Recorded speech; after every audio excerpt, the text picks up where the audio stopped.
Government অনেক ভালো কাজ করেছে, অনেক প্রাইভেট এনজিও যেটা ভালো কাজ করছে, তার মধ্যে কলকাতা আবাসী ব্যবসায়ী সেবা সমিতি একটা আছে, অনেক ভালো কাজ করছে, অনেক ভালো কাজ করছে। গভর্নমেন্টের অনেক সাপোর্ট আছে, গভর্নমেন্ট অনেক ভালো কাজ করছে। আর আমরা এটা এক্সপেক্ট করছি কি গভর্নমেন্ট এরকম ভালো কাজ করতে থাকে। আপনার নাম? আমার নাম মনোজ আছে।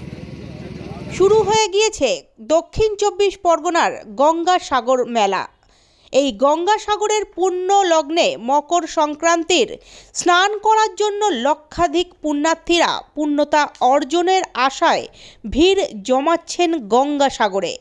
গঙ্গাসাগরে গভীর রাতে ঘন কুয়াশার দাপটে অন্ধকারাচ্ছন্ন কাটাতে অস্ট্রেলিয়া ইলেকট্রিক লাইট আনা হয়েছে, যাতে সাগর পথে জাহাজ বা লঞ্চে দূর দূরান্ত থেকে তীর্থার্থীরা আসতে দিকভ্রষ্ট না হয়।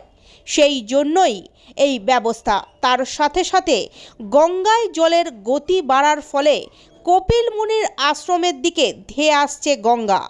তবে এর মধ্যেও পুণ্যার্থীরা একটু হলেও গঙ্গাকে স্পর্শ করার জন্য কষ্টকে ভুলে গঙ্গার নামে জয়ধ্বনি দিতে দিতে গঙ্গা স্নান করছে। তার মধ্যে প্রশাসনের সুব্যবস্থার জন্য প্রশংসা করছেন তীর্থযাত্রীরা। লক্ষাধিক পুণ্যার্থী গঙ্গাসাগরমুখী হয়েছেন এর মধ্যেই।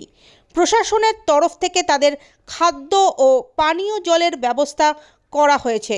গঙ্গাসাগর মেলাকে সব মিলিয়ে নিরাপত্তার চাদরে মুড়ে ফেলা হয়েছে।